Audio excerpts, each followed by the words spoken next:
छत्रपती संभाजीनगर जिल्ह्यातील महालगाव गट हा शिक्षण आणि आरोग्य सभापती राहिलेले अविनाश पाटील गलांडे यांच्या नावामुळे अधिक चर्चेत आहे। याच गटाचा भावी जिल्हा परिषद सदस्य आणि पंचायत समिती सदस्य कोण असेल, तयारीत कुठल्या पक्षाकडून, यावर आपण खास रिपोर्ट यापूर्वीच तयार केला होता। आता यात आणखी काही नावांची भर पडली, यामुळे आता येथील लढतीची रंगत आणखीनच वाढणार आहे। नमस्कार, मी प्रवीण पाटील, तुम्ही पाहताय बिंदास न्यूज। प्रामुख्याने जिल्हा परिषद सदस्य निवडण्याच्या लढाईत आता आणखी आघाडीवर चर्चेत असलेले नाव म्हणजे युवा नेतृत्व पवन चव्हाण। शिवसेना एकनाथ शिंदे आणि वैजापूर तालुक्याचे आमदार प्राध्यापक रमेश बोरनारे यांनी डोक्यावर हात ठेवला तर पवन चव्हाण संधीचं सोनं करतील अशा चर्चा आहे। आपल्या शिवसेना स्टाईलमुळे, कार्यशैलीमुळे पवन चव्हाण हे नाव आता अधिक चर्चेत आले। शेतकरी परिवारातून असलेल्या चव्हाण यांच्याशी संपर्क साधला असता त्यांनी बोरनारे सरांचा आदेश सर आकोपर म्हणत संधी दिली तर महालगाव गटात शिंदे सेनेचा भगवा फडकवू असं मत व्यक्त केलंय। यामुळे पवन चव्हाण हे युवकांमधून चर्चेत आहे। जनसामान्यांमधून संधी मिळावी अशी प्रतिक्रिया येत आहे। यापुढील चर्चेत असलेलं दुसरं युवा नेतृत्व नाव म्हणजे रामेश्वर पाटील पाटोळे। रामेश्वर पाटील यांच्या जमेच्या बाजू जर बघितल्या तर छत्रपती राजश्री शाहू महाराज बहुउद्देशीय सेवाभावी संस्थेचे ते अध्यक्ष आहेत। कैलासवासी प्रमोद पटेल नांगरे यांच्या पतसंस्था आणि संजीवनी उद्योग समूह यांच्या माध्यमातून प्रभावीपणे महालगाव सर्कल मध्ये जनसंपर्क त्यांचा आहे। 2007 पासून नांगरे पाटील यांच्यासोबत समाजकारणात ते सक्रिय राहिले।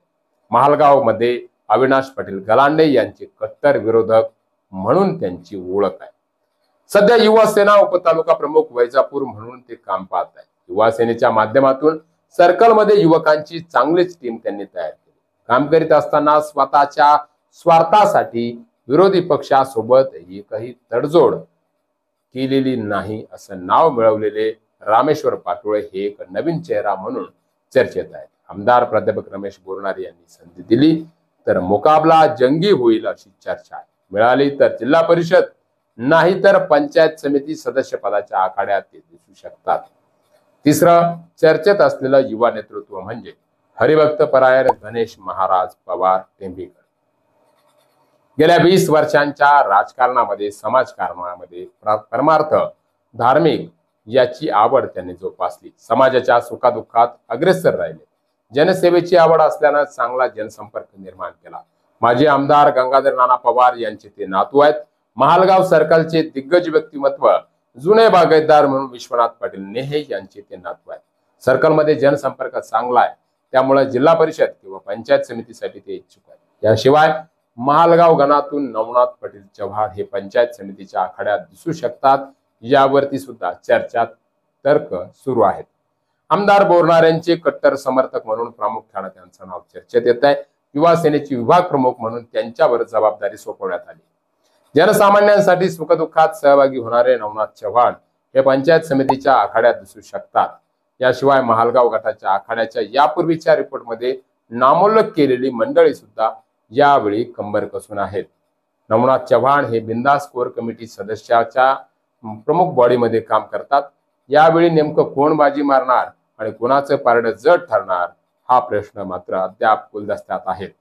जिल्हा परिषद पंचायत समितीच्या संदर्भात वेगवेगळे अपडेट आपल्याला बिंदास न्यूजच्या माध्यमातून YouTube, फेसबुक आणि इंस्टाग्राम वरती पाहायला मिळणार आहेत। त्यामुळे प्रत्येक प्लॅटफॉर्मला सबस्क्राईब आणि फॉलो करायला विसरू नका। व्हिडिओ आवडला असेल तर लाईक आणि शेअर नक्की करा। यासोबतच या गटामध्ये हुकमी इक्का कोण हे लिहायला सुद्धा विसरू नका। भेटूया पुन्हा एकदा नवीन रिपोर्टमध्ये नवीन माहिती घेऊन। धन्यवाद।